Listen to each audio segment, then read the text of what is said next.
Well, welcome everyone to the celebration of the new Powers Rye launch. This is kind of we've got an exclusive event. It's only been out over the past week, so some of you may have seen it in stores. But I think for a lot of us, you'll be trying it for the first time tonight. Has anybody tried it? Show of hands. So a few of you have had the chance. Okay, great. So we'll let's a couple more people in. So what I'd like to do before we even get going is just a opening welcome toast. Again, I learned this a long time ago. Don't talk too long before you offer a drink. So I think what we're going to do is, Andrew, why don't you show the package? So what's in your pack? Yeah. So hopefully everybody received their package. And in here, so what we're going to do tonight, you should have a 50 ml of Powers Gold and of the new Powers Rye, as well as a bottle of Starlino Vermouth, Starlino Maraschino Cherries, and some bitters, as well as a special Powers pin and tasting notes for the rye, as well as the recipe for the cocktail, the Irish Built Manhattan. So that was what's in your pack, and we're gonna go through the rye here, the history of it, hear all about it. We also are then going to watch a video of the making of the cocktail, talk about that and the Manhattan cocktail, and get everybody's thoughts, feedback on both the rye, the drink, and anything else you might like to do. Why don't we do a welcome toast though? So either take the 50 ml Powers Gold that's in your package, or if you have your own bottle and don't want to open up that baby Powers. But this is, so Powers Gold won the IZZY for favorite everyday drinker, part of our IZZY awards that we announced a few weeks ago. So sláinte, everyone. Sláinte.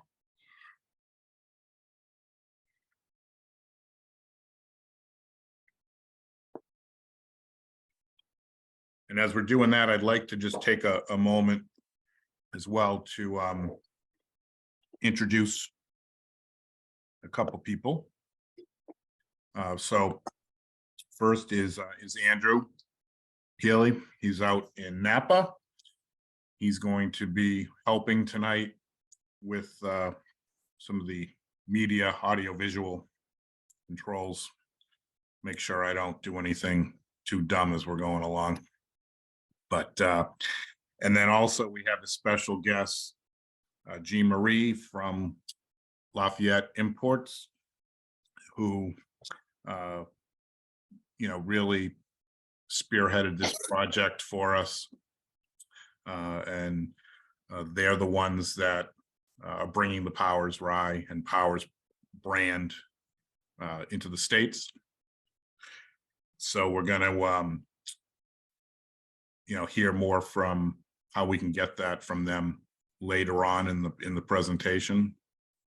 But I wanted to just give a shout out to Jean Marie, thank her for being able to put this all together with us tonight. All right, so what we're going to do is, after we enjoy our Powers Gold here, we have another guest who's not live with us in person, but from Irish Distillers. We have Eric Ryan, who's going to tell us all about the new release. So he's the man at Irish Distillers that was there at the beginning with the idea and helped to bring it to where we are tonight. So we did a full-length interview with him about a week ago and asked all the questions that I think you guys probably will have. And if you have some others, maybe we can circle back with him. But we've got clips of that interview that we're going to play throughout as we go along. And we'll give you some opportunities as well. We'll stop that. We'll unmute everyone and kind of get our feedback on what we think of the Powers Rye. Sound good? That's good. All right, so why don't we hear about so what we're going to hear first from Eric is the project genesis, where the idea come from, and a little bit about, what they had to do to bring it all together. So why don't we go ahead and play that? The genesis of the whole idea goes back probably, it must be almost 10 years at this stage. I remember it must have been about 2013. We had an innovation day with a number of colleagues, and I remember actually I championed it myself, I believe, about using other grains, about experimenting with other grains. And at the time, I was aware that Middleton and Jameson had used other grains in their mash bills, but at that time I wasn't aware of Powers having used it. Carol Quinn, our archivist at Middleton Distillery, later discovered, she discovered a notebook by John Jameson which showed other grains, but she also discovered that Powers had used rye, a sprinkling of rye is what I would say, in the mash bills. So if you go back to maybe Victorian times, 1800s, there was a bit of wheat, there was a little bit of rye, and they were kind of used, there was oats as well, but the wheat and the rye was almost used as a kind of salt and pepper kind of flavoring agent, I would think. Obviously the rye to give a bit of that peppery flavor, and probably the wheat to a bit like salt, it helps to bring out the flavors of the other grains, I would imagine, So once we discovered that, it really got us thinking that, we could do something for Powers. And, there was a lot of experimentation that went on. But first of all, I suppose before we could do the experimentation, we needed rye. We needed a supply of rye because we didn't have that supply.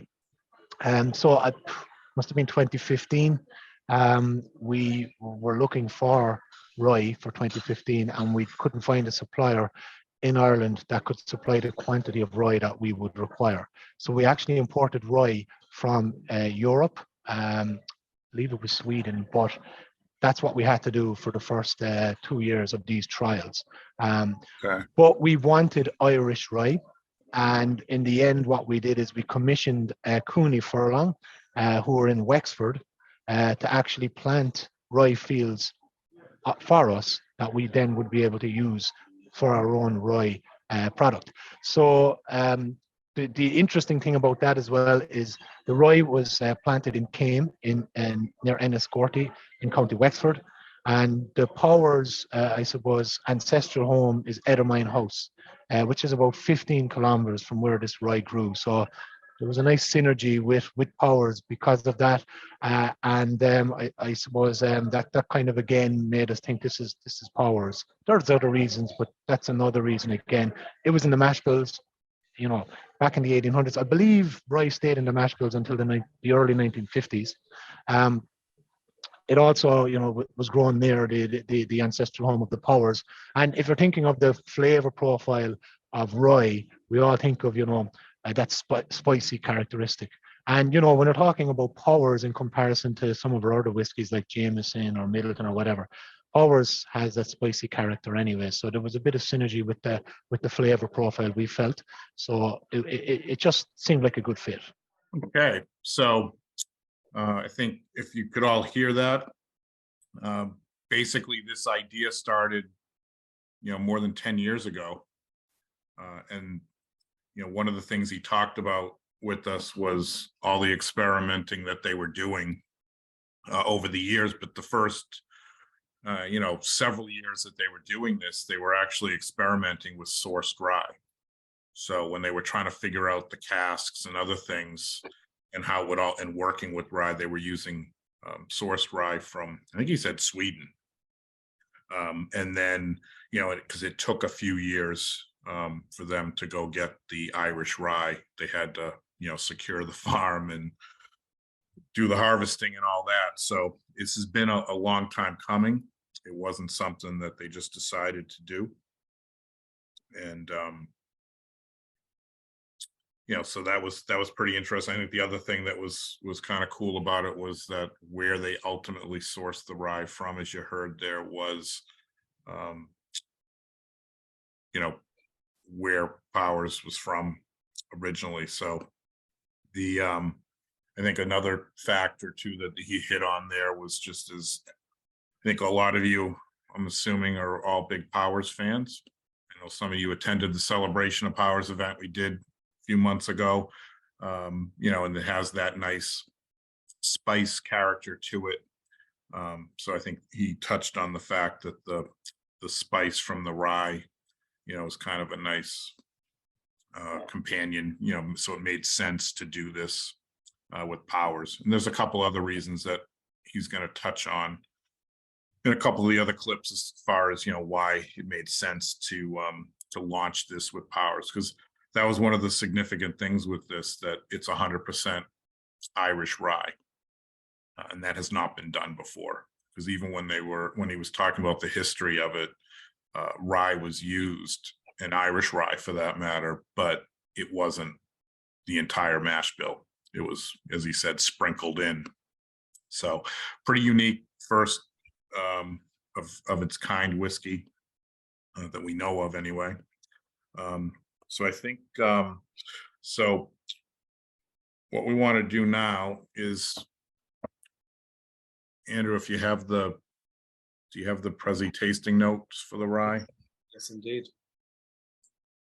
So just before we jump into the tasting note, Eric mentioned there the townland of Came near Enniscorthy in County Wexford. So I thought it probably makes sense to show people where that is on the map. So there's Came there. This is the town of Enniscorthy here. And I'll just go out so people can get an idea of where it is on the island. So down there in what they call the sunny southeast. So that's where that is.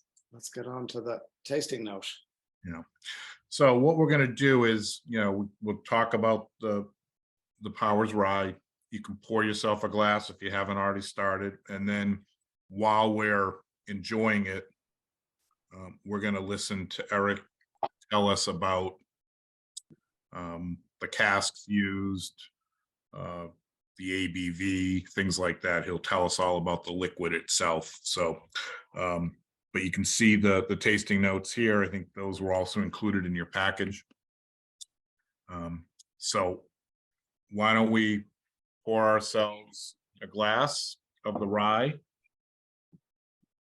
and we can, start to enjoy that while we listen to him tell us about it. And then on the other side, we'll open up, we'll unmute everybody, and we can get your thoughts on first impressions of the rye. What the selection is actually virgin American oak, refill virgin American oak casks, first fill ex-bourbon, and refill bourbon. So you've got 4 different types, Okay. 2 which had that influence of bourbon previously, but 2 types which didn't have that influence of bourbon. They were only influenced by Irish whiskey, or not influenced at all in the case of the virgin American oak cask. Yeah, I was looking at the cask mix that went in, and I was looking at some of the ages: 4.75, 4.85, 4.9. It was very close to 5 years old. So it's in and around that age. But with this whiskey, it's not really about the age. We were monitoring this rye whiskey as it was maturing, so especially once it went past the 3 years, and we just felt it got to the point where there was a nice marriage of the flavors from the rye, and also coming that matured sweetness that you get from the American oak. So we didn't want it to go overly oaked and take away from the rye flavor. So we think we've got a nice sweet spot there between the distillate and the wood. And if you know Powers, as I know you do, Alan, that's what we always try to achieve with Powers, is to leave the distillate talk as much as the wood. Basically, it's I mentioned it a few times. It's about the flavor. So we we sat down. This would have been last year. Uh, the sensory panel, Kevin O'Gorman, the blenders, um, uh, Finbar Curran in the maturation team. A number of us sat down and basically assessed it. And we assessed the rye at different strengths. So there would have been 40%, 43.2%, 46 I think we did, and 50%, which is the 100 proof American style. So that was something that kind of attracted us to maybe 50%. But we came, I suppose, to the agreement that 43.2 for us gave the best array of flavors, while having lots of that, I suppose, clove would be the best description, I would say, that spice, that clove spiciness from the rye. The matured sweetness from the oak, nicely balanced, and on the mouth, a strong mouthfeel, viscous. And with pot still, we talk a lot about that. So we are always interested in mouthfeel. The thing about rye is rye can have a drying sensation in the mouth. So it was important for us with the cask mix to try and bring in some of that mouthfeel to enhance that. And we think 43.2 actually was probably the best for that mouthfeel. So for us, it's probably what we feel is the best presentation of the whiskey if you drink it straight without any water yourself. Okay. So I think we'll get people's thoughts. So you can, if you'd like, you can unmute yourselves and share thoughts. But I think basically what some of the things that were expressed there, it's not age statement, but it's around 5 years. But again, I think you made the point about how it's really not about the age. They were really trying to get the right flavor profile. And they did experiment with several different ABVs and settled on the 43.2. So I think part of it, I think one of the questions in the chat too was, was this based on a historical recipe? And I would say no. So I think when they went to the archives, they found that, they could find evidence that Irish rye was used in mash bills, but very small proportions. So to do 100% Irish rye, this is unique. It's one of the questions we did ask when we talked to Eric. How did they settle on, deciding to do 100% Irish rye as opposed to coming out with, a pot still that had a higher rye component or some other kind of blend. And again, this project was a long time coming, and they've experimented over the years with it, and they just decided that the 100% worked. I think you heard them too, 4 different cask types. So a lot of work went behind this project, and so I guess I'll open it up to people. Anybody have any thoughts they'd like to share as far as what they think about it?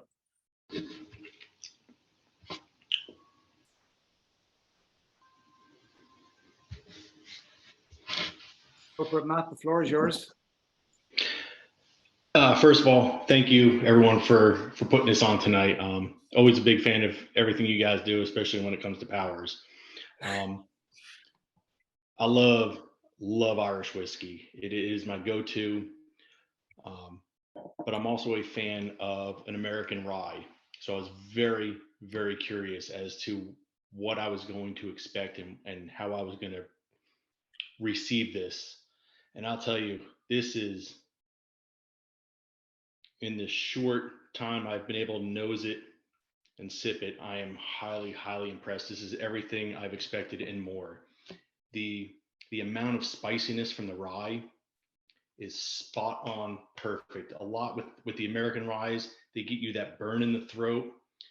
This is very quick initial, but you get a lot of that sweet brown sugar, caramelized ginger on that back end. And I'm highly pleased with this, and I need more. All right. Well, we'll talk about where and how you can get it at the end. But no, that's good. Anyone want to echo that or other thoughts?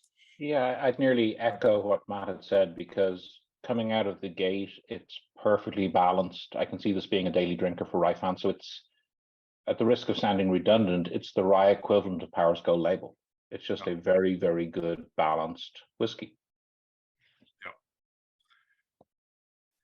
Yeah, and you know, the comparison to Powers Gold, you know, while they're different, but I think it's a good one in the sense that it's going to have a similar you know, price point. It's going to come in around $30 a bottle, give or take, plus or minus a couple bucks, depending on probably where you are.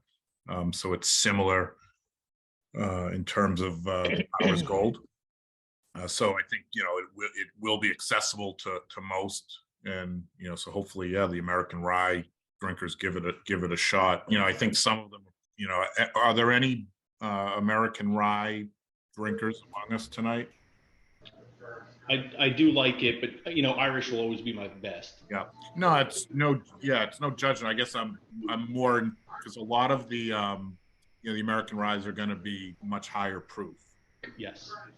So that's going to be one, I think, difference, obviously, besides maybe the taste profile. So I'll be curious to hear how it's, you know, the reception from American rye drinkers that are used to saying. Are you suggesting we should look for a cask strength Powers Rye? Well, it's not part of the video clips that we're going to show tonight, but I did ask about, you know, future releases and where they go and things like that. So, you know, one of the things that we talked about was, you know, so they've got their source in County Wexford, but you know, rye's a difficult grain to work with. You know, so they've got a few obstacles to deal with. One, they've got to harvest it once a year, so they're going to probably only do one big run a year. And it, you know, it does require more work with the equipment. Rye's a tough thing to work with. You know, I think one of the comments that Eric made when we were talking was, you know, if it was about efficiency and things like that, they wouldn't do it. So so as far as the future goes, though, I think a lot of it's going to depend on the success of this. If it's a huge hit, you know, I think they'll certainly explore doing other things. And I know with Middleton itself, they're definitely working with rye and using rye, so it's definitely part of their stable of stuff. They've got the Method and Madness, you know, rye and malt that's coming to the States as well. I've got an interview with them tomorrow about that release, so I'll have more information tomorrow. But it's already been out in Ireland for several months. But so they're definitely working with rye. I would expect to see it more, you know, down the road. I would expect to see it in a pot still. Again, just speculation, but I think if it's as successful as we think it's going to be, certainly can expect that. I think the other you know, thing to be aware of would be, you know, I don't get a cut for this, but you know, if you see it on your shelf, grab it. I don't know how available it will be. If it's very successful, it'll sell. It's not like they've got huge bottling runs like Powers Gold, you know. So didn't have exact numbers on how many bottles were going to be available in the States, but it's going to be definitely a little bit more scarce, at least initially, than some of the other Powers products. So, Alan, a couple of folks have got their hands up, but before we go to them, just Brian Sharp made a comment in this comment. He talked about the lovely color. Mm-hmm. We addressed that with Eric on video before we started recording, because he didn't want us to record it. There is caramel at it. Obviously, it's the it's the secret in Irish whiskey that isn't talked about, but that's why it has such a beautifully attractive color. So I don't know how many parts per million have been added, but there is some caramel coloring in it, which obviously for a lot of branded whiskies is not uncommon. So couple of hands up. Matt Kelly, do you want to jump in, and then Michael out in KC? Yeah, appreciate it, guys. Thanks. I might have missed it. I was kind of distracted reading some of the literature that came with it, but I know they mentioned, Jameson and Middleton, they had evidence of working with rye, and then, Carroll found evidence of Powers as well. But did I miss how did they actually settle on releasing it under Powers versus, say, Jameson or, Method and Madness, which seemed kind of like a better. I don't, like I said, maybe I missed it in the video. I was kind of distracted reading. Yeah, but there were a couple. They alluded to a couple things, and I think we actually have another clip coming up that's going to show some of the other links. But I think a couple that we already mentioned were the relationship to the County Wexford sourcing, and then also the spice character that Powers is known for. So it, I think, compared to, say, Redbreast or Jameson or Sherry, it seemed like a better fit from a flavor profile. Okay. There's a couple other things that he'll allude to. I won't spoil it because we're going to play that clip in a minute. Fair enough. Alan, is it okay if I go? Yes, please. Okay. I have a quick question. Since I did not get my pack, I'm not able to share the Powers Rye, but I was wondering if some of the other folks that may have tried the Kilbeggan Rye could maybe compare and contrast a little bit. The Kilbeggan Rye is 30% rye, and then it's got a 50-50 of the remaining mash bill of malted and unmalted barley. So it's a bit different, but I just thought, if someone else has tried it, could they compare it to this for me? Thanks. There's no comparison. Okay. There's no other way to put it. I do like the Kilbeggan Rye, but I wasn't overwhelmed. It didn't wow me. It was pretty okay for a rye. And I know it only was 30% rye, but it didn't do it for me. It's not one I would want to keep in stock every day. Let's put it that way. Mm-hmm. Anyone else? I'm not a regular rye drinker, so I do enjoy the Kilbeggan Rye. It's a nice introduction when I do tastings here to people with regard to something different in Irish. But I'm very curious about the Powers because I'm a huge Powers fan. So Just a little history on the Kilbeggan Rye. That was not intended to be a rye product. It was intended to be a single pot still. So when they laid that down, it was before the technical file was created. And so the fact that they had 30% rye in it wasn't an issue. And then they produced the technical file, which limited the other grains that you could have to 5%. So by the time they aged it and bottled it, it no longer qualified as a single pot still. So they had to come up with a new name to release it. So they came up with the name Small Batch Rye. But as was said, it's only 30%, and the Powers is 100%. So it is, really it's tough to compare them. So I know it's in the name, but they are definitely different. Great. And Joe, you've got your hand up there for a question or a comment. Oh yeah. This is my first ever rye. In fact, great. it's actually the first time I tasted Power Gold straight. Oh, really? And I have had 3 swallows, and I have the John's Lane. I wish I had the smell that some people have, because I had COVID, and there's a lot of smells I don't get. There's some that are more dominant. Oak is always dominant. So I like the taste. I think it was Matt that mentioned about the spiciness of it and the flavors. I think his description was well on from what I could pick out of it. But I actually have 2 bottles that were supposed to arrive today, so I was hoping not to crack my baby bottle So Joe, we're all coming over to your house on the weekend for some Irish Manhattans then. Yeah, the good news, bad news, right? So I think we want it to be popular. Popular. And we want it to be sold. I think I know a number of you attended the Celebration of Powers event we did back in November. And, we talked about this, right? Because we knew we had seen the label approval. So we knew it was coming. We didn't know when at the time. We kind of speculated that we figured it would be out in time for St. Patrick's Day. So I think when we heard it was coming, by February 1st, we were pleasantly surprised. Oh no, I was surprised when you did this event, and then all of a sudden it gets released. You're seeing it being released as of February 1st. I was like, whoa, that's kind of.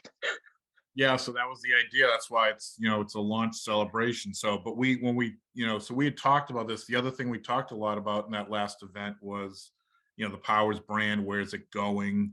And we talked about how they're doing the new advertising campaign, and they had new distribution and importers in the States. So, I think we were all pretty optimistic that they were putting the money and the advertising and everything behind the brand, and that it meant only good things. And I think we all, I think most of us were big Powers fans. So it was kind of a good news, bad news, right? We want it to be popular enough that they'll put stuff behind it, make it available, but we don't want it to be so popular that we can't get it and it becomes crazy we don't want it to turn into a pappy or anything like that, right? Oh no, you don't want it overpriced, but you want it available. At least you find that last spot. You look. I wish it was already at the main stores like Bevmo and Total Wine. So I ordered it at a place from San Diego, which was a little more than Barrel Barn, which actually had a pretty good price, but they were sold out. So Hank, I'm gonna make you our special bottle ambassador. Steve has his hand up. Steve, before we jump to you, Yeah. Jean Marie is still on the call from Yes. Importers. Jean Marie, thank you for everything you've done in this, but you can obviously answer any questions with regard to distribution and sales, and obviously you're the California sales person. Yes. But yeah, would love any input from you at this stage. Thank you all for having me on this event. I highly appreciate it. For those of you that did not get your kits, which I believe there's only 3, either because of pickup issues, I do apologize. They should still be coming to you.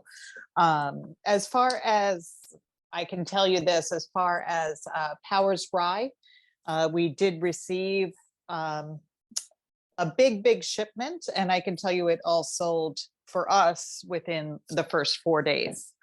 There is another ship on the way. It's probably not going to be here till late February, which means then it has to go through the distributors before it goes to your stores. So what is out there currently is what is out there. You can still go to your local retailer and ask them if they can order it. So if you have a favorite retailer, I say just go and ask them. I heard somebody say something about the Total Wines. We are in Total Wines, but it takes Total Wines about 10 days before it reaches the shelves from the time, due to them setting up their SKUs internally. We're not in every Total Wine, but we are in some in each state. So everything has an approval process before it gets on the shelves. But I say, if you do have a local retailer that you trust and you are a good customer to them, I don't see any issue with them bringing it in. I think if anything is going to be challenging, it's just going to be the 750s to start. So that seems to be the one that is selling the fastest. There will be liter bottles in the market. You might see them at certain stores, as well as 50 mLs will be hitting probably before the end of the month. Beautiful. Thank you. And I think somebody else had a question. Steve, put your hand up, Steve. Evening. I'm going to answer Michael's request to compare the Powers to the Kilbeggan small batch pot still rye. I just went and poured a drop. I already had my Powers. rye poured. So I poured a drop of the Kilbeggan. And to answer your question, it's no comparison at all. There's not enough rye in the Kilbeggan for it to be a prominent component versus the 100% rye that is in the Powers Rye. The Powers Rye, for me, is typical flavor profile that you would expect from a rye, but it's softer and lighter, more delicate, floral on the nose and the palate. It lacks the typical cinnamon / red hot candies for me that you get from the typical American rye, but the overall flavor profile is there. It's nice. I will be curious to see how this stands up as an old fashioned. I'm picking up a couple bottles from a local store here in Colorado Springs. It was already in the distribution system in the warehouse, and they were going to order it in. I talked to them on Tuesday. They'd have it, supposed to have it tonight, but I'm not going out tonight. I've already had a couple. So I'm not driving to go get them. I'll go get them tomorrow, and I should have a couple bottles of the rye. He did say that there were multiple sizes available, and he was going to order in whichever one fit his shelf best. So I will have those. So this is a nice. I really appreciate everything that Lafayette did to get this to us for the tasting. Sounds like everybody else that's on the call tonight is a huge Powers fan, and love to see that there's something new coming from the brand to keep it alive and keep it afloat, keep it moving, just because I haven't had a Powers that I don't like in any way, shape, or form. So I'm happy to see something new coming from them and keeping them going forward. I just hope it works well. I will try this in a Manhattan and old fashioned over the weekend to see how they stand up, and I'll post my thoughts and comments in the group on Facebook so you can see my comments. But in comparison to answer Michael, in comparison to the Kilbeggan, it's not even in the same class. You get none of the spice, none of the typical rye notes. After having the Powers and then going to the Kilbeggan after a big swig of water, the other components in the Kilbeggan rye really shine through, and not so much the rye component. But thanks again for putting this together, everyone. This is great. I'm enjoying this so far. Thank you very much. Steve, thanks for your comments. I would say Jean Marie is probably delighted to hear you say that you ordered a couple of bottles as opposed to just one. So yeah, thanks for that. Alan, should we jump into the next? Yes, thanks, Steve, and welcome aboard, Steve. You're one of our newest members to join last month. So why don't we do this, because there'll be time to talk, after. Why don't we move forward to Matt? I think you had the question about why Powers. We have another real quick clip that talks about that. Powers it's known as a brand of firsts, I suppose. It was, Powers were the first distillery in Dublin, the famous Dublin distilleries, to bottle in-house themselves. Mm-hmm. Powers were the first distillery in the world to release a mini bottle, which was the half kill at the time, the imperial measure, which would be about 71 mil now, and that was the baby Powers. So I suppose whenever you're on an aeroplane or in a hotel and you get to sample their little mini spirit, you can thank Powers for that, because they were the first in the world to introduce it. And everybody else jumped onto that boat.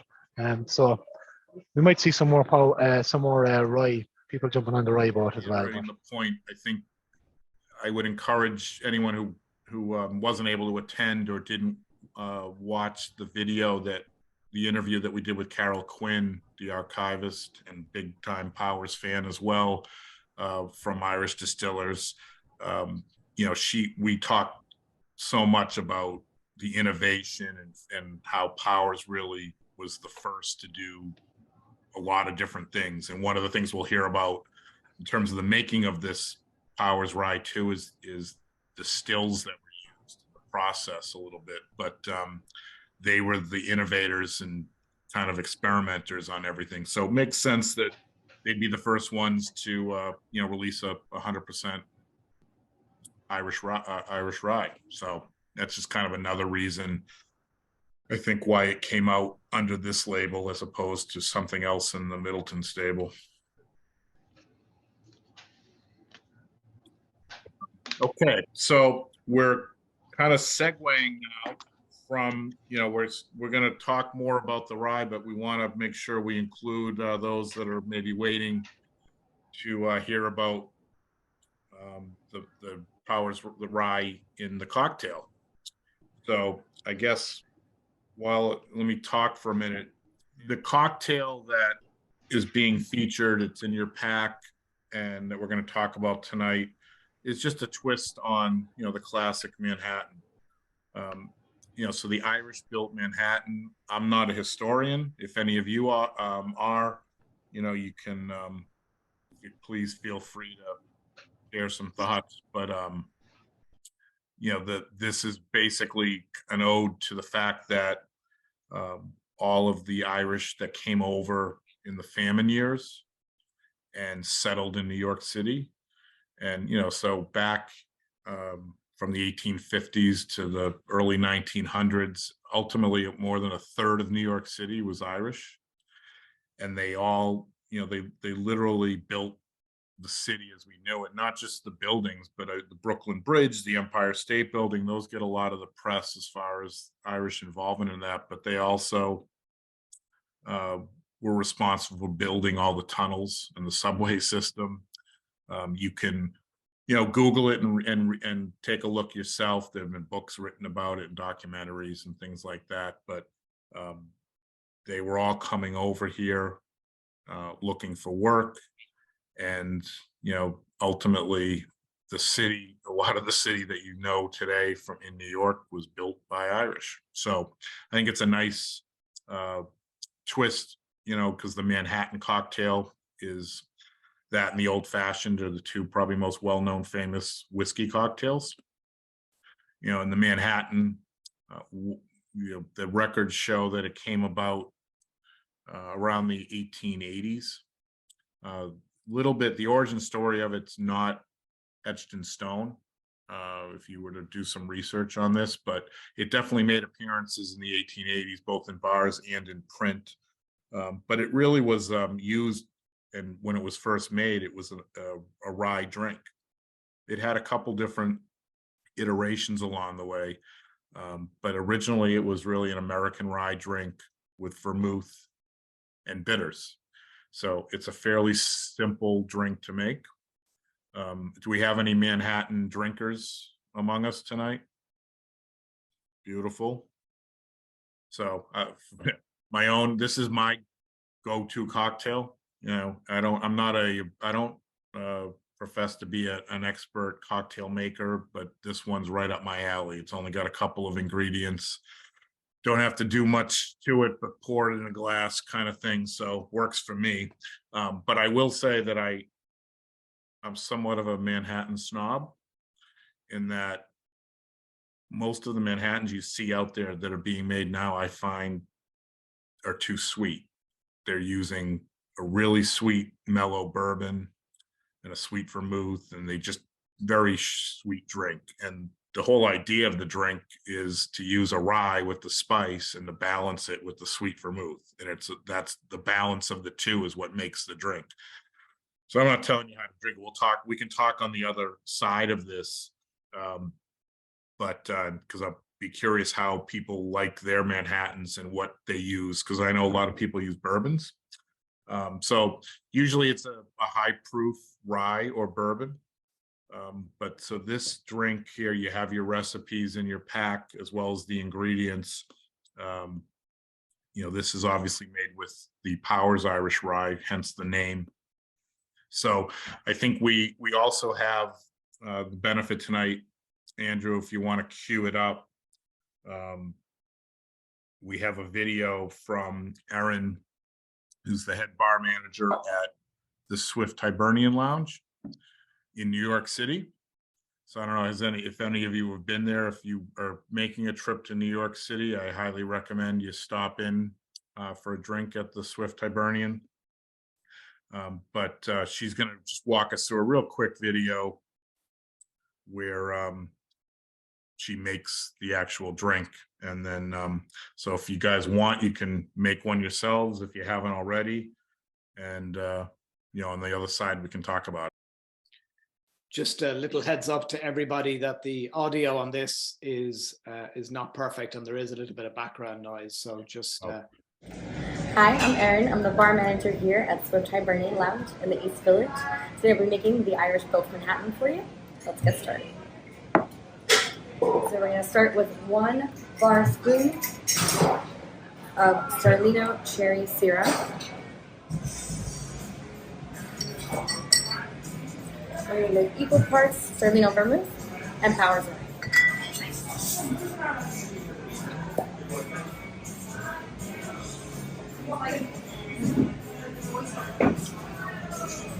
Thank you.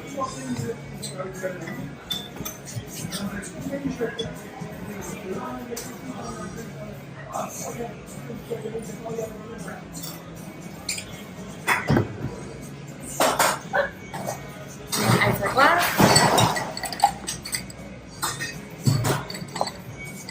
And give it a good stir, about 30 to 40 seconds.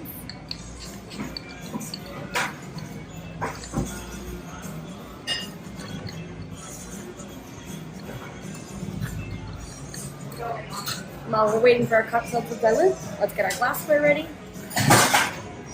This drink goes in a pre-chilled coupe. And we'll get the garnish ready too. It's going to be 1 Sterlino cherry.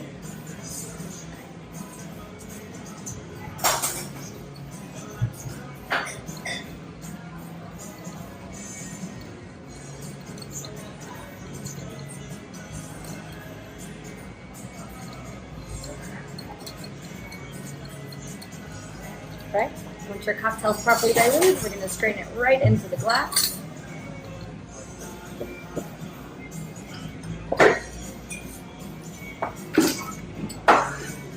And there you have it, Irish Built Manhattan. So again, apologize for the audio. It was live at the bar when she made the video, and we got a lot of background noise, and now I'm going to add to that noise as I'm making a little mini Manhattan here, stirring it up in our Irish Whiskey Society America cocktail set here. I think we should open it up to anyone's thoughts on the cocktail, on the Manhattan generally. Anyone got any twists and favorites? Any quirky little things that people like to do individually?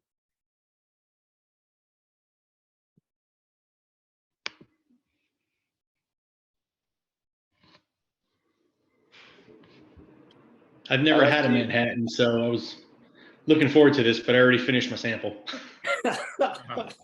Oh, that's my fault. I was supposed to tell everyone at the beginning not to drink your whole thing if you wanted to make a Manhattan, but you're probably not too upset. I'm a big old fashioned fan, so I'm sure I'll like a Manhattan. Yeah, so it's everyone makes them a little different. I think there's classic with sweet vermouth. I think the recipe that she was doing was 1 for 1. I know sometimes I find I like to put more whiskey than vermouth. I know some people like to add dry vermouth to it. Some people don't like to use rye at all. So there's lots of different variations and iterations of it. Ron, how do you make your Manhattans? Well, I was just, I decided that since I only had a little bit left of the Powers, I was going to try it both with the same vermouth that provided in the kit with this domestic, the Rabbit Hole rye. It's quite different. The Powers spice does come through very nicely through the vermouth. The domestic rye here is as someone else said, a little sweeter, and it's just not as interesting when it's got the vermouth with it. Yeah, again, I mean, I'm not a cocktail expert, but my understanding of this drink is that, it's all about balancing out the spice of the rye and the sweetness of the vermouth. And I'm doing the 2 to 1, 2 parts whiskey and 1 part. Yeah. So I think a lot of it just depends on how sweet you like your drinks, so I tend to put more whiskey in it as a way so it's not as sweet. And if you use bourbon instead of rye, it's going to even be more sweet typically. But, everybody has their own taste preferences. I think a lot of times when you go out to restaurants and such, when you order it, the default way they make it typically is actually with bourbon in a lot of places. So you have to ask for rye. Yes, they never get there. It's always safer for them to make a sweet cocktail. Yeah. So. And just to add, I know Jean Marie and her team packed in the recipe in this. Obviously, those of you who are eagle-eyed will have noticed that the recipe in the recipe card was different from what Erin made. She started with a bar spoon of the syrup out of your cherries. So that's something that I thought was interesting, and use that in place of bitters. And I think everyone should have received arguably the cutest form of that bitters has ever been packed in the history of cocktail making, with this thing that's probably the size of most people's little finger. So yeah, like as Allan was saying, everyone has their own take on what a Manhattan should be. But one question I'd love to throw out to people, I don't really have a reference point for rye. Obviously, growing up in Ireland, it's not something that we would ever have drunk. But ryes don't come, the American ryes aren't 100%. They have to be a minimum of 51%, I believe, to be labeled. So I'm going to guess that a chunk of the mash bill then of that other 49% becomes corn. Yeah, Because typically is corn. This one's 95%, so it's almost straight rye. So okay.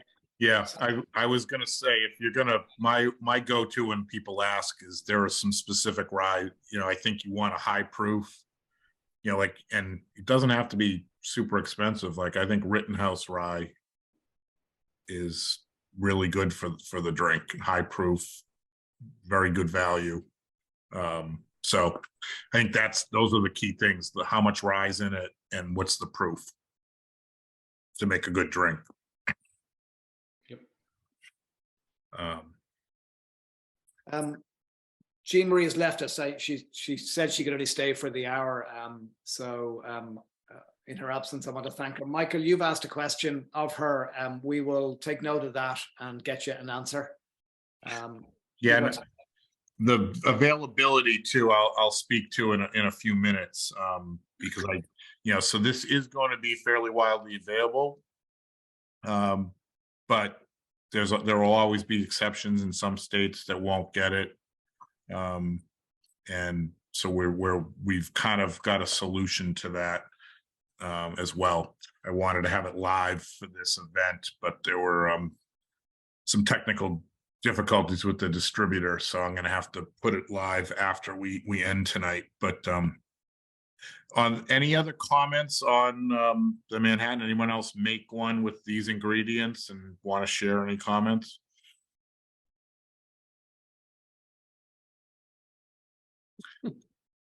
I do encourage, if you can, because one of the things that's nice about this release that we've been told is it's going to come in a lot of different sizes, bottle sizes.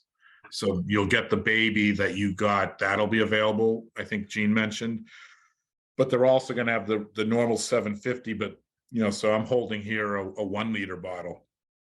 So what's nice about this, you get the 1 liter and you can make yourself Manhattans and drink it straight. So you kind of cover it on both ends and you won't have to run to the store every other day. looks like they have 175s, 1.75s as well coming out. Yep. So yeah, so kind of got a different shapes and sizes for everybody. So you're all covered. So that's so again, that should also help, I think, with the appeal, the popularity, because people will be able to try it smaller sizes, to see if they like it before, because I know a lot of times that's an obstacle to buying new whiskeys, is the, do I want to plunk down for a whole bottle, that kind of thing. Matt, do you want to go for it? Yeah, so why don't we Just one sec, Alan. Matt wants to. Getting back to the different sizes, I'm just curious, and maybe I missed it, if it was mentioned. Why was this release? Why this specific expression? Why is it available in so many different sizes, whereas all your other powers are only 750 mLs? Well, I think that might be where you are potentially, because Powers is available, like so for isn't available in a lot of different sizes. It just depends. I think there's some limitation in the States prior to this. I think you're going to see it better going forward because they've got Lafayette now. This is one of we talked about this. Go back a couple of years. They switched distributors. So, but if you go back, they used to have all the different sizes. Like I'm holding, here's a 350 ml, and they have the baby, they have the liter bottles. So it's just a case of, I think there's a renewed effort now. So hopefully it will actually be in the shelves. But I think the reason you're asking the question is kind of proves the point. There hasn't been a lot behind the brand from a distribution standpoint. It's kind of the hidden, it's almost a secret. It's got a huge following and tons of fans, but it's not because of the distribution, It's not like Jameson. Yeah, I've never seen anything other than the 750. That's why I was asking. Yeah. So I think that might be the answer, but I'll be curious. Hopefully we're going to see it more frequently in the other sizes. Alan, we should probably, as we head towards wrapping up, one of the most interesting parts of the conversation we had with Eric was about the distillation process. You touched on that earlier on. So it's about just over 3 minute clip from Eric that I think everyone will find very interesting. So I'm going to cue that up and play it now. So this goes through column stills, and we decided to use column stills because, for us, rye is an American style of whiskey. And looking at the history of Powers, it was always pot still whiskey until the 1950s. And in 1958, in John's Lane Distillery, they installed column stills. And what they were experimenting with was to make a North American style of whiskey. So the trials and the experimentation and the innovation that they did there in the late 1950s, that all, I suppose, made its way into the design of the distillery I work in today. So the 1975 New Middleton Distillery was based on those experiments and trials. And I even saw the drawings, and I saw, the engineers' reports from back then, and they actually referred to it as a North American style of distilling. So for Irish distilling at the time, this was a new departure. The column stills had been used in Ireland as far back as the 1830s, but it was coffee stills. N.A.'s Coffee, he was the guy who invented the coffee still, an Irishman. They were used by many distilleries, but a different style of whiskey. When it eventually went to America, the technology was improved on, and I would say by the 1950s, the Americans were producing a really good style of whiskey, which was better than what you could get from a coffee still. The Powers really introduced that into Irish distilling via the 1975 Middleton Distillery. And I suppose as a nod to that, and the fact that rye is, it's considered a North American style of whiskey, we decided we wanted to try and put it through those original 1975 column stills. It's in the Barry Crockett Stillhouse. That's what it's called today. Barry Crockett was our master distiller for about 40 years, I think, before he retired. The interesting thing about Barry is Barry, he started in, I think it was 1966 with Cork Distilleries Company at the time. But when Powers and Jameson and Cork Distilleries Company amalgamated, he then became part of that company. And as part of his, I suppose, learning as a distiller, he was actually sent up to Powers in Dublin for 6 months to learn about distilling. So he obviously learned about pot distilling, but while he was up there, he also learned about column distilling the Powers way. And that's what was brought down to Middleton. And it's a nod to that history as well. And I suppose by going through the columns as well, we were looking for different kinds of flavors. We were targeting that kind of clove flavor that you get in rye, and sometimes it's easier to target that in a column still than it is in a pot still. So that was the thinking behind it, and when we tasted it, tasted it, we felt we had, nailed it. So that's what we kept doing. So that gives you a little bit more history and background, I think, as to, why the Powers brand. There's definitely links to the past, in both in terms of taste profile, methodology, how it was made, history and location. So kind of checks all the boxes as far as, I think why they chose to do this under the Powers label. Any other questions that maybe we didn't cover in the video clips?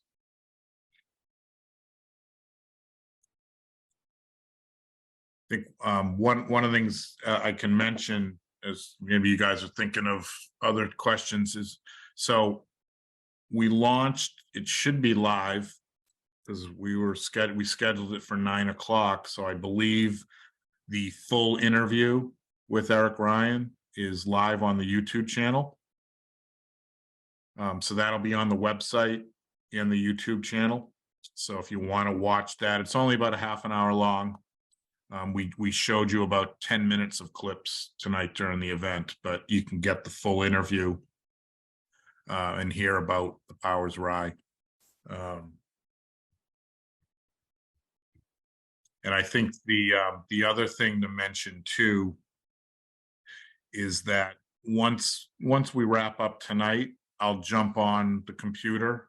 Again, I wanted to have this done ahead of time, but there were just some technical issues. But we have a link that we'll put live on the website. So this will be under the members section, the member Rickhouse section. There'll be a separate page for the Powers Rye link, and it'll be a URL link to send you to a store where you can buy two things. You can buy a bottle of Powers Rye, or you can buy the Irish Built Manhattan bundle. And that bundle will be a 750 ml bottle of the whiskey and the vermouth and a full bottle of the cherries.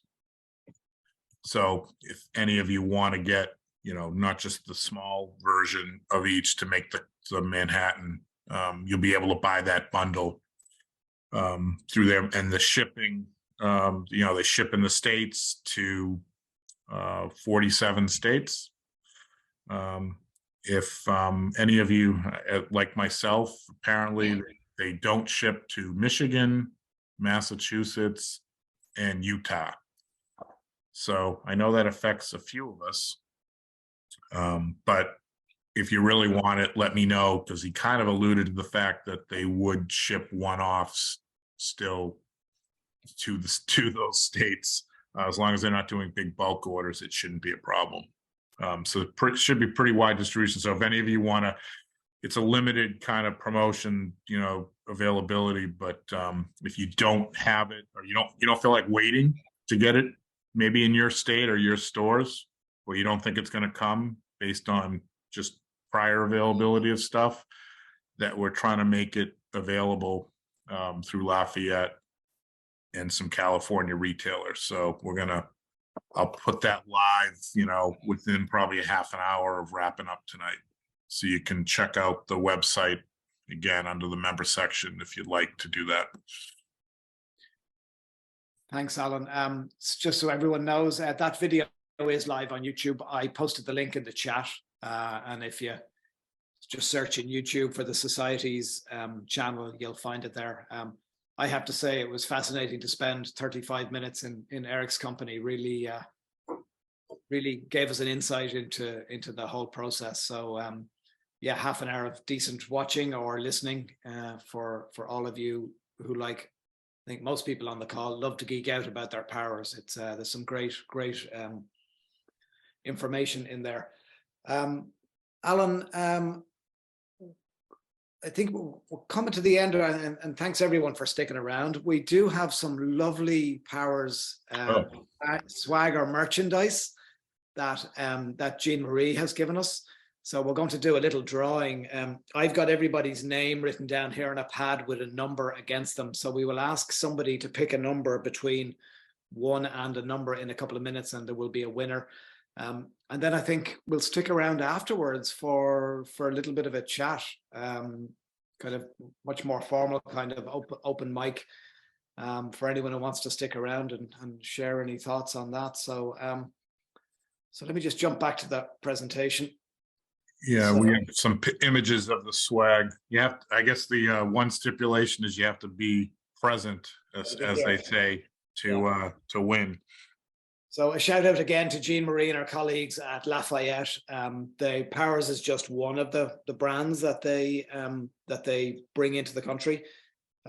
We are in discussions with her. I don't know if I'm letting the cat out of the bag, Alan, but we are in discussions with Jean Marie and our colleagues to do something with Napogue at a later stage in the year. So that's another brand that they represent from Ireland. So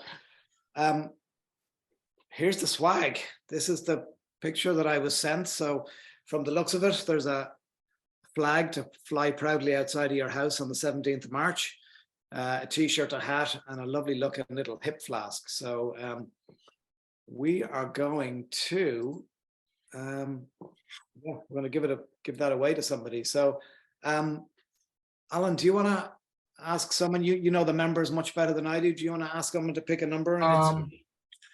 Yeah, let me just. I'm just looking to see if anyone. How about? I don't want to put anyone on the spot. But, Kathy, you want to pick a number between? What's the range? So it started at 23. But there's only 21 left. So yeah, go for it. So between 1 and 23, and we'll see. Pick a number. So, 17. Ah, nice. Right. Michael, who didn't get his pack, you're a winner. if you can believe that. So well done. Well deserved. Yeah. Thank you. Appreciate it. There you go. Of all the wonderful coincidences. Well done, Kathy. So yeah, I believe they have large and extra large sizes in the t-shirts. So I'm glad I didn't win because I'm a small. Although Alan and I were recused from winning the prize. We weren't allowed to win it. So so we will arrange to get that sent your way, Michael, sometime. Hopefully it'll arrive quicker than your pack arrived. Make sure Well, that hopefully, the snowstorms will hopefully subside in the delivery. I did track that, by the way, and now they're saying they've rescheduled delivery for tomorrow. So Okay. if you want, when you get it, you can rewatch the video because, you know, although I don't know if we'll have it up in time for tomorrow afternoon, but we will post, you know, the video from tonight as well to YouTube and the website in the coming days. You know, because we want it. I was going to say, so what did I win, and do I need to give you a shirt size if that's what I won? Yeah, I think if you want to shoot me in your email your shirt size, Okay, sure. and I'll relay that to Jean. Okay. And I think all the other stuff is uniform, as they would say. Yeah. Okay, super. So congratulations. Yeah. So any other thoughts, questions on Powers, the Rye, the Manhattan? Any other topics you'd like to hit on while we're together?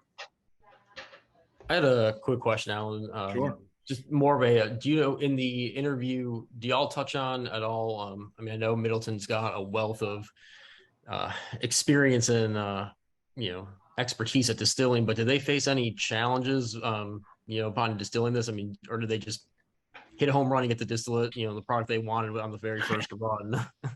Well, we touched on that. Okay. Just knowing the little I do on working with rye and how it's challenging. And they admitted that it's more challenging, but they've been experimenting with it for 10 years. So didn't get into depth if they had any problems or missteps or anything like that. But I think if they did, they corrected them, and because they were working with a lot of different casks, and in one respect, they were doing a lot of the experimenting before they even had their own Irish rye. So I think the way he talks about this in the full interview that'll be on, that's in there that we didn't show tonight. I think they were able to work out a lot of the kinks using the sourced rye. And then, so they were kind of able to say, okay, these are the casks we want, or this is where we want to go. And then once they got their own rye, then they were able to do a few years of experimenting, figure out the sweet spot on the age and things like that to get the right taste profile. Sure. But yeah, I think he did admit that, it's not going to be a frequent distillation, and that if this was, looking at just pure efficiency and banging out volume, they wouldn't do it. Yeah. So he did definitely admit to that. Okay, cool. Thanks. Yeah, I'd add, Alan, I got the impression, reading between the lines, they did a couple of, I suppose, vintages, because they're only doing this once a year, with the Swedish rye to figure out obviously the mashing. Well, they malt it, they mash it, then the brewing, and then the distillation. It apparently puts the distillery under a lot of pressure.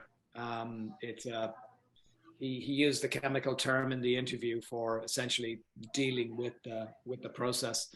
So it's a big thing. He was very candid and said, I think Alan referenced it early on, if this was about efficiency, we wouldn't be making this whiskey, which intrigues me that they're able to put it out then, given we know that at $30-ish a bottle. It's an interesting one.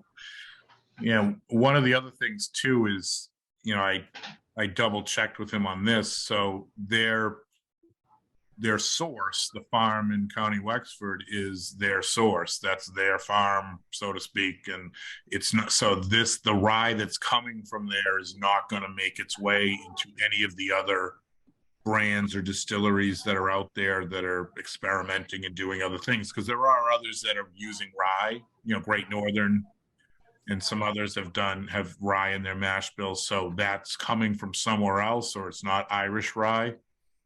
So this is a unique source for Middleton. I'll confirm, hopefully tomorrow, whether it's the same farm rye that is in the Powers Rye, is in the Method and Madness rye and malt. I'm kind of assuming it is, but I'll try to verify that. So that's interesting that it'll be a unique rye source for them. But I suppose if it's super popular, that they'll look to expand it, because you're kind of limited to what that farm can provide, right? What it can give you in a harvest, and you hope the harvest goes well and all that. And, so there's definitely more challenges to this, even though they're using a column still, that they're not going to necessarily be able to bang out the same kind of volume continuously that they do with their other brand expressions. Yeah, and Matt, the other thing that's of interest that Eric shared with us, they have a contract with the farm for about 90 hectares. So I'm not good at my hectares to acres conversion. It's about 2.2 or 2.3, but basically about 200 acres, 200 and something ish acres of rye that they have contracted, or actually, I think they might actually own it at this stage. Yeah. He did say that there was 3,500 hectares planted to rye across the island right now. Wow. So from when they started 10 years ago, and they literally had to go to Sweden to get the rye, it's now gone all the other way. Although he did add, and you'll hear it in the video, he talks about rye being an animal feed. It apparently builds muscle in cows naturally. He did put an asterisk and then said that drinking this rye will not build muscle in humans. So Yeah, but he does touch on too how, you know, it was, while historically not foreign, it was a foreign grain because rye in Ireland really was used more for the thatched cottage roofs. So it wasn't used for whiskey making. So that's part of why they obviously had to figure out and get a source for it. Yeah. Let's put, you know, I think we know, anyone who follows the news, and I don't even have the numbers, but Middleton is, you know, doubling in size, tripling in size. I can't even keep track anymore, but they're huge already, and they've just secured a whole another segment of land next to them that they're going to be, you know, increasing the capacity tenfold. So I got to imagine that they're going to be expanding, and they'll look to expand their sourcing of the rye.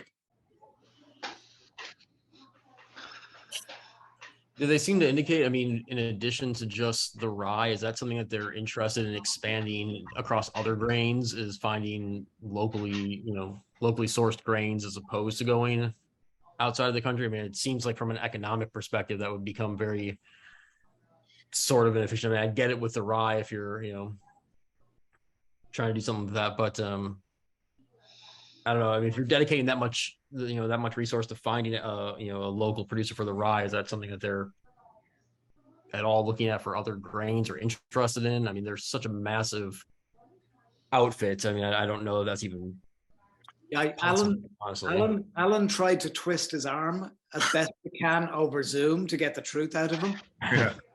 And as you could see, he was sitting in a bar in Dublin, just off Grafton Street, enjoying a John's Lane old fashioned when we chatted with him. I was sat here. It was 11 o'clock in the morning. I wasn't having a whiskey at that time. He said there's some really fun and interesting things in the pipeline, but he can't say. So yeah, I mean, it's a good question. They're not going to divulge all their secrets necessarily, at least not officially. But you know, obviously with the Method and Madness, that's maybe a precursor to what they might do. I mean, they have to make the decision: do we do it as a Method and Madness batch, or do we do it as a official? So this one, you know, we're lucky enough they're doing it as, because he did say it's part of the core range now. So this isn't like a limited edition. Mm-hmm. It's meant to be part of the range. So, you know, because I think with the Method and Madness, I don't know if, you know, a lot of the stuff that they've done, those aren't necessarily going to be repeated. You know, like they did the Malt and Oats was one of the more recent ones. I don't know if that's going to be a permanent part of it. So, yeah, I think it's always tough sometimes to get some information. Part of the mystery, right? It's what keeps you coming back. I do have a question. I have to imagine that, you know, just seeing all the you know, the experimentation going on with every other distillery, that they're going to have to, you know, beyond just the micro distillery, they're going to have to, you know, do some stuff like this Powers Rye to kind of keep up and keep pace with that. So yeah, I think, and I asked about that, if that was affecting their decision to release when they did, and I think he pretty clearly stated, you know, this thing's been more than 10 years in the making. You know, so it wasn't like they reacted to what was happening and said, "Oh, we need to get something out there." So I think, but Michael, you had a question? I do. Since we're all Powers fans here, I kind of fell in love with Powers probably in 2012-ish, and I think I mentioned to you before, I've made it kind of my snug brand here.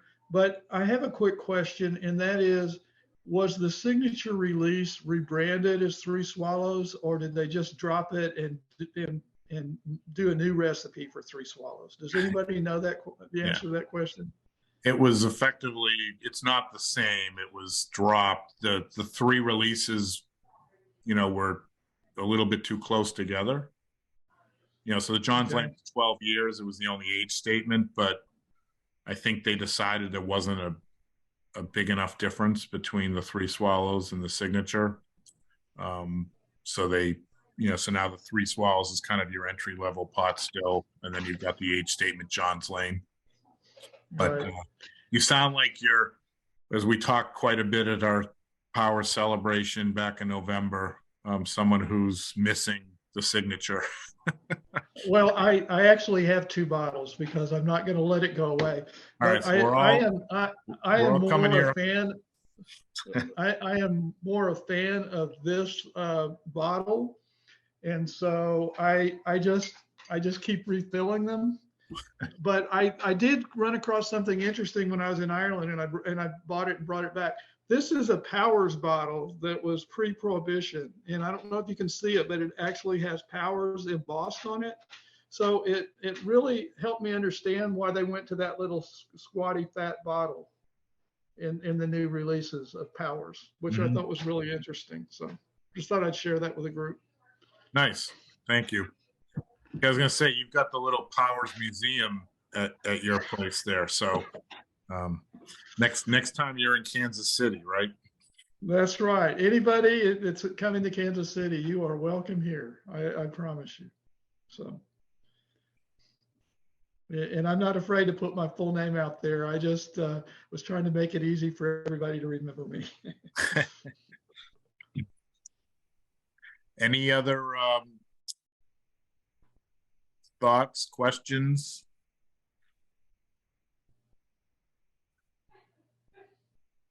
All right, well, we probably should wrap it up then. We've gone, it's about 9:30. So I appreciate everyone who joined tonight, came out. You know, we really wanted to pull this together pretty quickly when we heard the announcement, and you know, celebrate the launch, because we know how much people like Powers and have anticipated this release when they heard about it late last year. So I think hopefully everyone liked it. I was curious to see what the reception would be, because you hate to have all the anticipation and have people like, oh, I don't really like it. So so it's good. I think, you know, and I think it'll be interesting, as we talked about, people who are either American rye drinkers, will they take to it?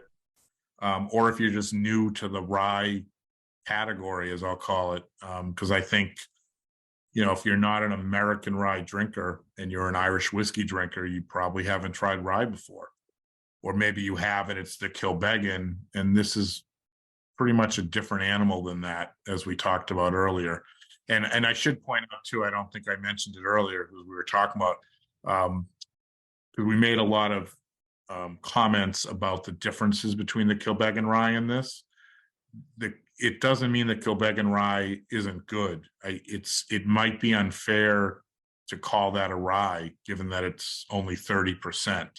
Because again, as I mentioned, that should have been called a single pot still, which is really what it was intended to be. And from a technical file standpoint, they just couldn't call it that. So they had to come up with a different name. So that's just more of a heavily rye single pot still. But to compare it to 100% rye is probably not fair. So if you haven't tried the Kilbeggan small batch rye, I wouldn't be put off by anything tonight. I would definitely try it, because it's a nice whiskey. It is nice, yes. But if you're looking for a real spice character, you know, I think the Powers Rye might be up your alley, and it's not gonna, you know, knock you off your feet, because it's at 43.2%. It's very easy drinking. I think, you know, somebody made the point early on tonight, it's going to be a nice companion to the Powers Gold, kind of, as, you know, so Powers Gold was our favorite Izzy's this year of everyday drinker. So I think the Powers Rye is the early leader in the clubhouse for the 2023 Izzy's for favorite new Irish whiskey.